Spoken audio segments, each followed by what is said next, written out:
Hello everybody, my name is Troublemaker. This is the Wargame Cup 2012, brought to you by UGen Systems and Intel, and we're watching a match today that is Pact versus Pact, and it is going to be quite a matchup.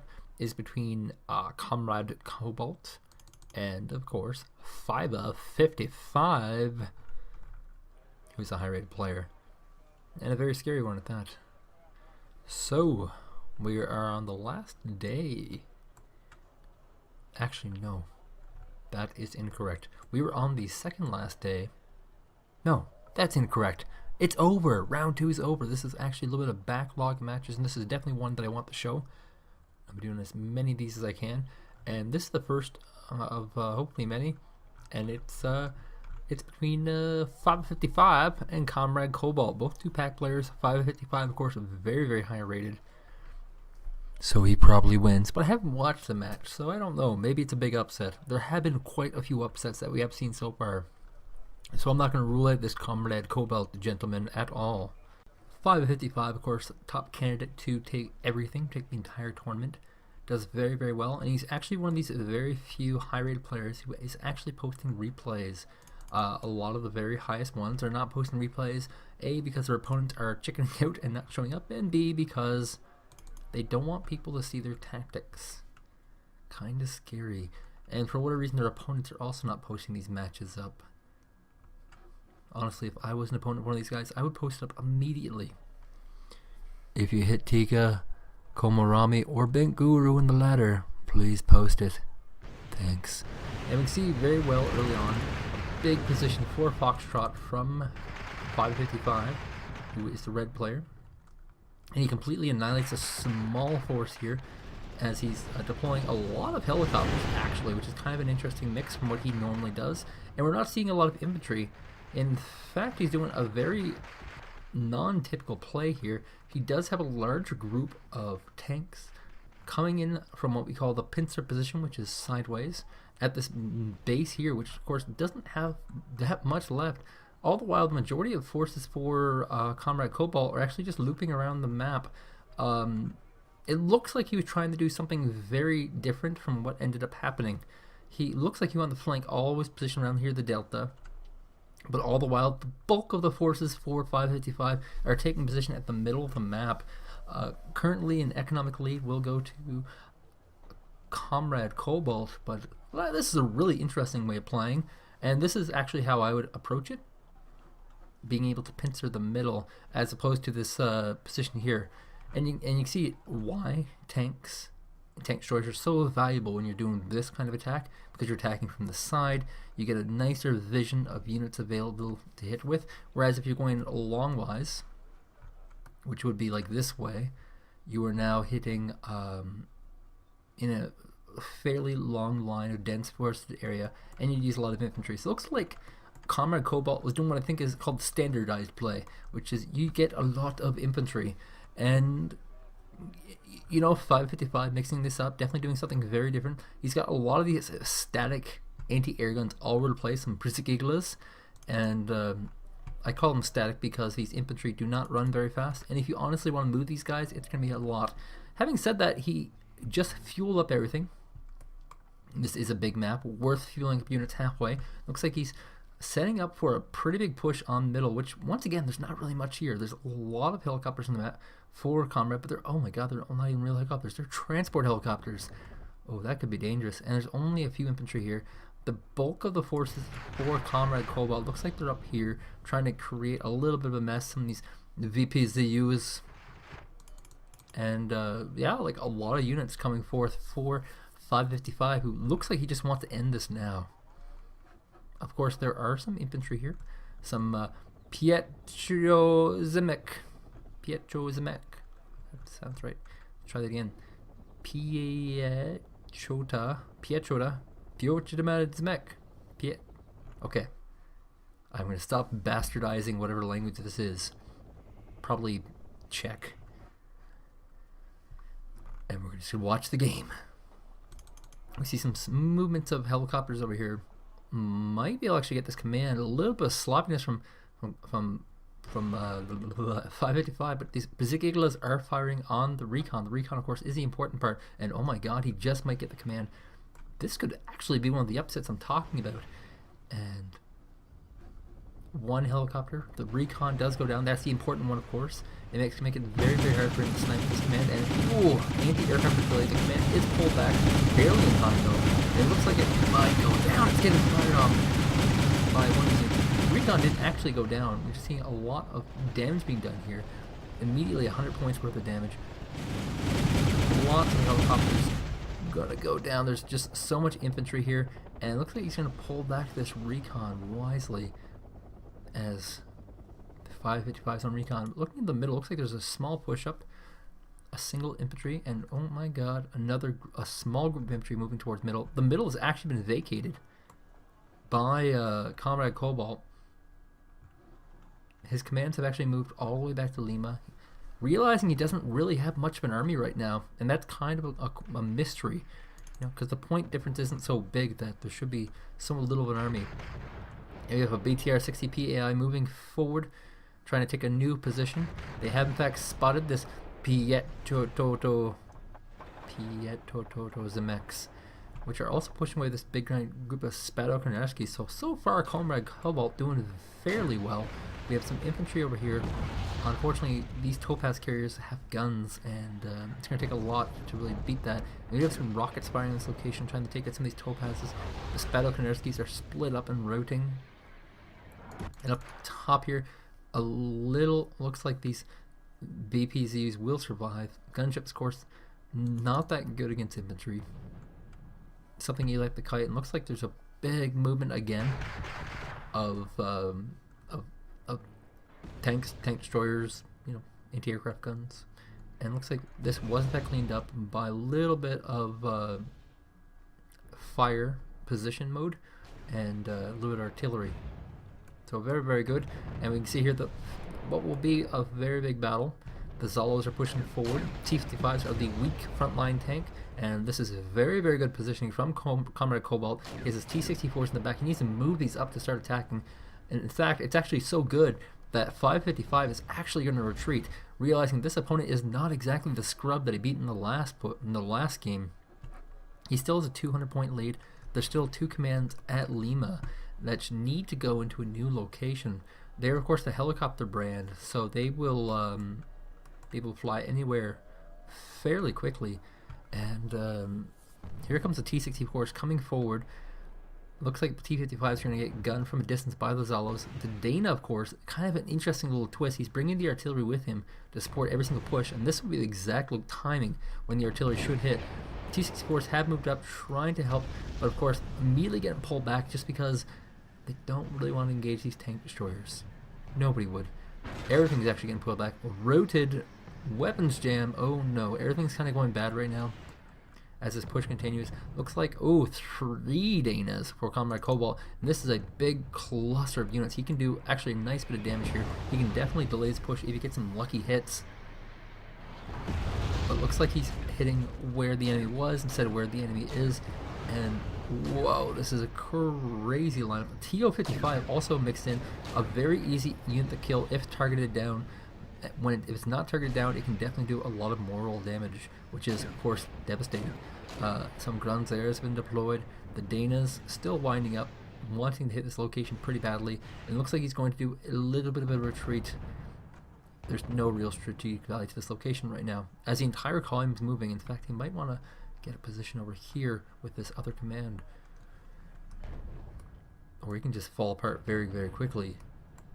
As he's trying to retreat, some of these tanks will get picked off. T-80 winding up. Ooh, this one's actually routing, so these 2 T-65s are going to go down. Of course, they're not that valuable. They're worth about 15 points, I believe. That sounds about right. Yeah, it's 15 points, so nothing big. Artillery is pounding this entire location. You can see very, very good micro from 555. Has all his units relatively well spread out, creating a very broad flank of attack. This does slow down his push a little bit. We have all the Conquerors are actually out of rockets, so he's going to need to resupply. Supply is actually down, and yeah, push him forward. And it's only been wins. He's only had wins, no losses. 400-point difference now for 555 as he continues to push forward this retarded combination of very, very dangerous units. And we see here a lot of infantry being rallied forward. I call these panic mode. You, in panic, get all the cheapest units you can get and hope that they can score big. And that definitely signals that Comrade Cobalt is in panic mode. He doesn't really know what to do anymore because all of his units on the map have actually been crushed by this very massive, very well microed, very well organized column of units. And this is like how confident he is. He has the artillery, the very, very expensive artillery unit, mixed in with the entire army, which is crazy. Maybe this is stylistically something that people do now. I've seen it at least 3 times so far in this round. So this is an interesting push. He's actually reorganizing his army now, realizing that he's taken this position. He no longer needs to sit in this field, and he might be reorganizing himself to take this flank here, which would be, of course, the adequate choice. And it's also very smart, because if your whole army is coming this path, the enemy is going to have a lot of ambush troops along that path, and they're going to have time to really organize a lot of anti-tank weapons, infantry, anti-aircraft, anything that can really shut this down. And so now he's reorganizing himself, and it looks like he might try to push in maybe the direction towards Mike. That would be fairly smart. We see BMPs stealing a Kolos, and might try to shoot down some more units here, just causing a little bit of mayhem. There, of course, isn't actually that much to deal with this. This could actually do considerable damage compared to what it basically ought to. These are cavalry tanks. Do they have anti-air weapons? It doesn't look like they do. So these helicopters actually be able to do it fine. There's a Kolos here. Of course, Fiva55 knows it's here because it's actually his Kolos. And actually, whoa, the Kolos is actually, is this possible? Could the Kolos actually kill this gunship, which of course is out of fuel right now and is kind of in a really cheap position? It's landed and the BMP's winding up. This is actually kind of weird. Fiva55 recklessly loses a helicopter to a tank that can't shoot up. That's weird. It's very, very weird. And you know, it doesn't get Comrade Cobalt back in the game, but it's these little things. It's always the little things that are going to get you back in the game. You need to start picking away. There's still 25 minutes left in the game, so plenty of time for him to do well. All the while, this is where the bulk of 555's forces are, and he's going to need a lot of infantry to really deal with this. This is a lot of units, and a lot of potent, powerful units as well. Punishing poetically, prophets and profiteers, properly, propagating propaganda, purposely. All right. My premonition says that Spadar Konarskis will in fact die here, and looks like my thoughts might be right. There's still one left. He is stunned, not able to move, not able to get a single cavalry tank here, which is unfortunate. And there's still a lot of units here that this single tank can pick off and build some extra points with. So while we see a lot of supply trucks coming down for 555, and this is, I guess, a part of his style. And this is a part of this style. I want to emphasize that. This is not an all-in. This is high unit control, high impact attacks, very well coordinated striking with focused unit composition. And it's not an all-in because he does have units in securing other locations, but they're always cheap units that are only effective at defending. They're not effective at anything else. And that's why he uses these Przygiglas here. That's why he has infantry here. That's why he's using these cheap tanks for this stuff. This is why all this is infantry. It's all because these are all stationary, cheap solutions that are expensive to shut down. And this here is an expensive unit composition that will be very good at destroying a lot of stuff. And whoa, we have a random crazy infantry just rushing by. It looks like it's going to get shot down right away with no survivors. Modal Strelices win the day. And Kolos is actually out of supply here. Cavalry tank still a threat. It looks like he's actually going to go the crazy way. He's going to go the mad way. Oddly enough, it looks like we have the commands of Comrade Cobalt using maximum effectiveness, that is just moving around the map, trying to evade the enemy, and picking up points where they can. And this spawn location is actually not too bad. If he can reorganize from there after this attack, he might still be in this. Keep in mind, there is a defender's advantage, but with this particular style of play, which involves high amount of micro, spreading out your units before the attack and moving them in, individually controlling every single unit during the attack, and lots of fire position control,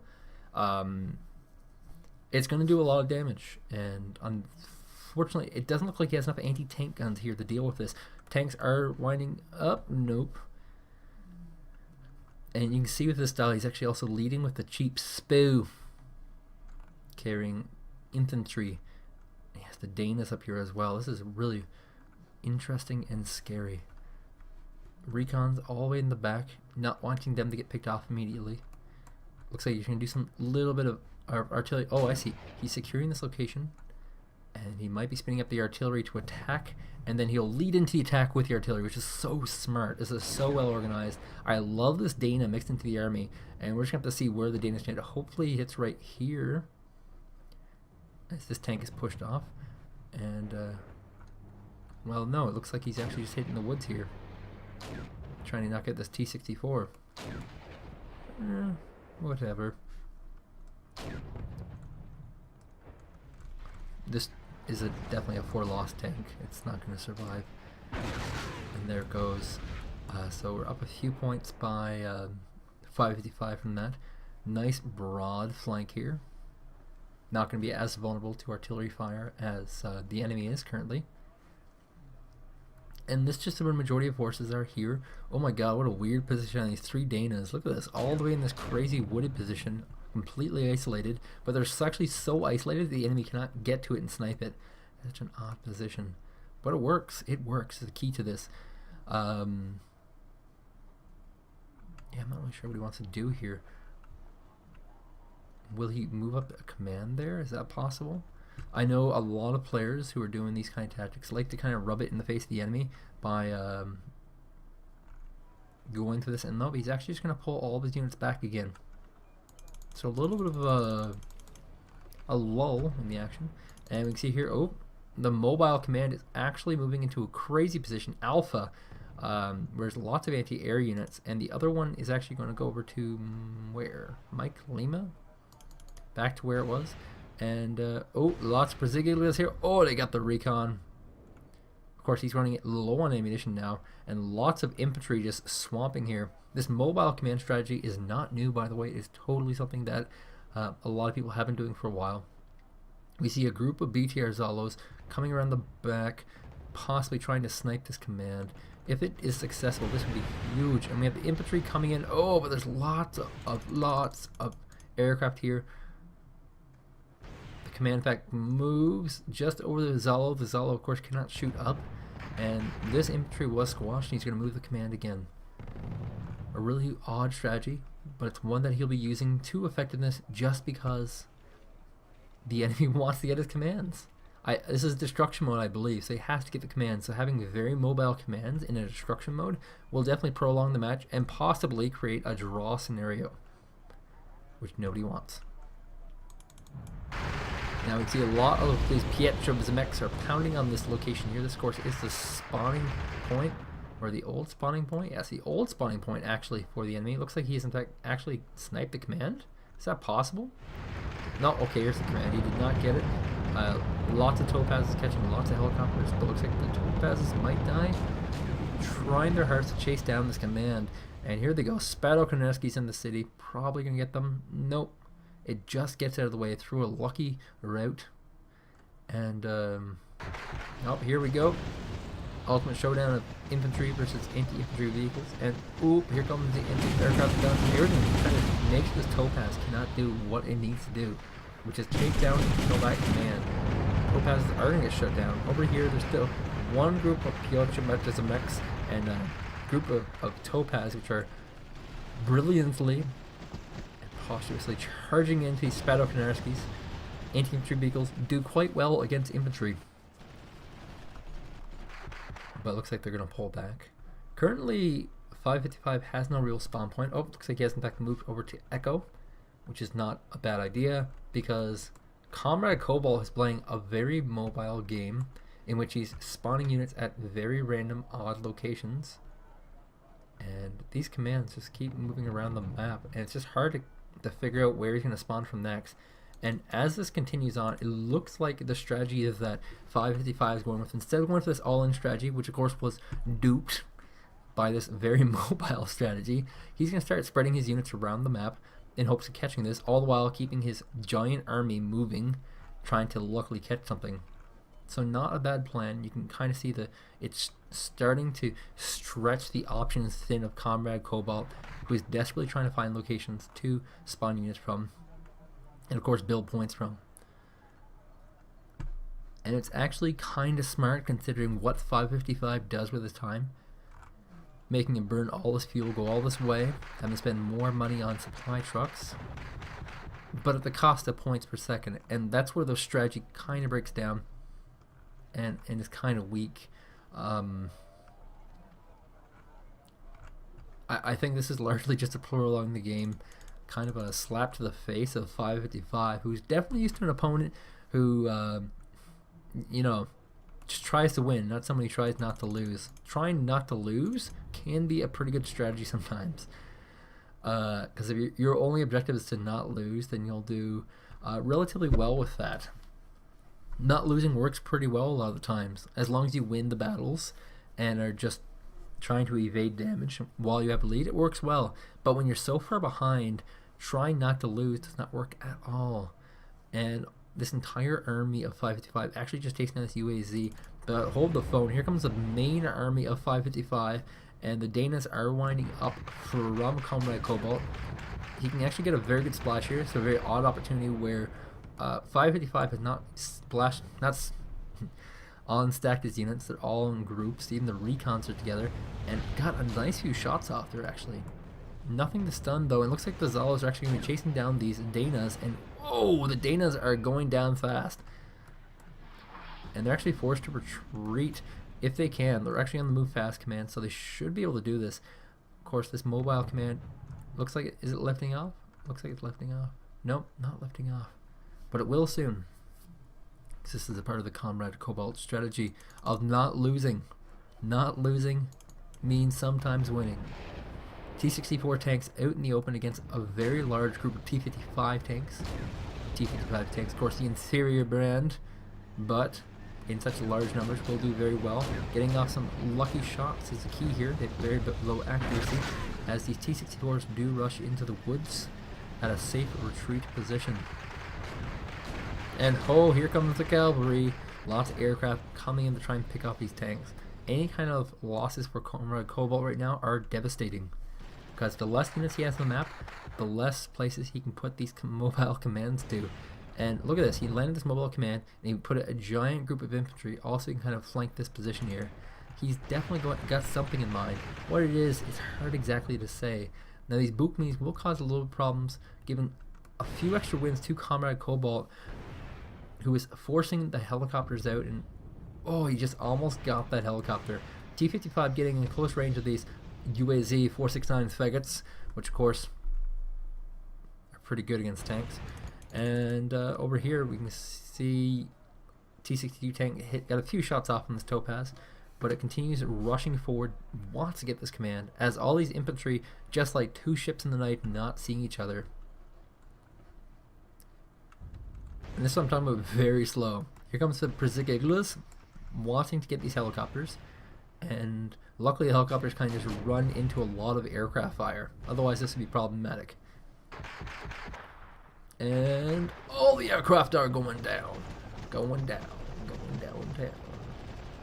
In fact, everything that has been going on has not been going very well for Comrade Cobalt. I wonder if Comrade Cobalt watched the last game of 555 and just realized that he does these big all-in-ish type pushes.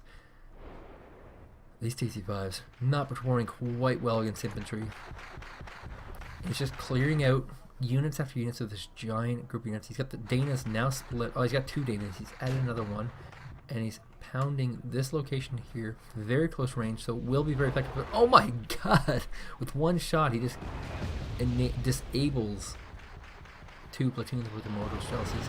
Now, completely with two mortar Chelseas inside here, it is retreating Very good loadout by Comrade Cobalt. I'm very interested to see what level of play this guy is, because he's actually doing very well considering the level of competition he's playing here. I thought this would actually be a blowout, but he's actually doing fairly well. And his tactic for dealing with 555, although very infuriating for 555, is not terrible. It could use a little bit of tweaking, but this mobile command strategy does have some legs. All he needs to do in order to really make this strategy work, actually, is to start tweaking his units around so that they win more of these battles, that they can chip off more of this big giant army. A lot more anti-tank weapons, a lot more anti-aircraft weapons, and actually, yeah, just those two things, and he could just completely squash this, and this strategy would actually work brilliantly.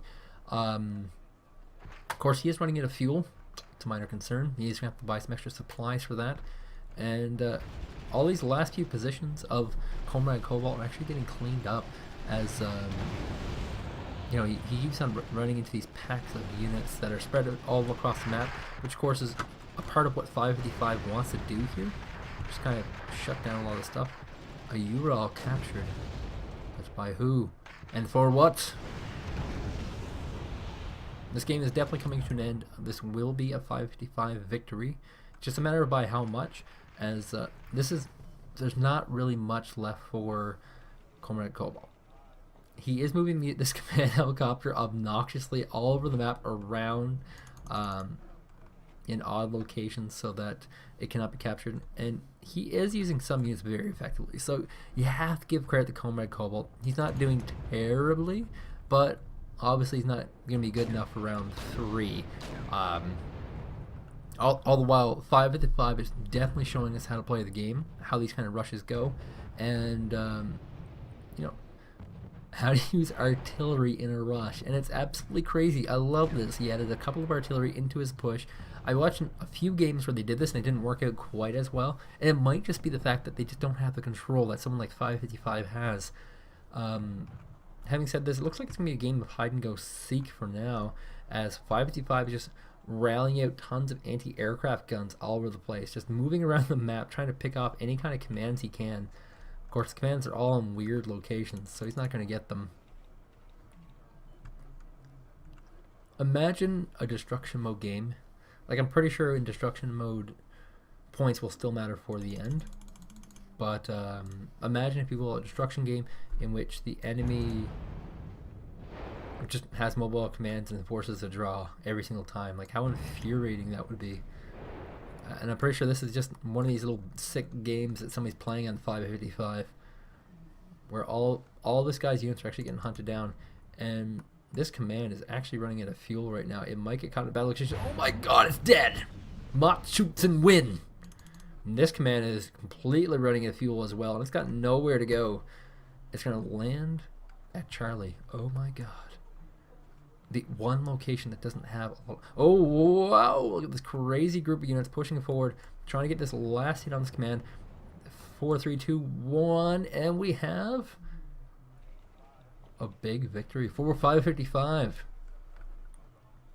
Very high rated player. And this guy's not too bad either. Comrade Cobalt 1600, that's not too terrible. Level 81. It's hard to get the game sometimes.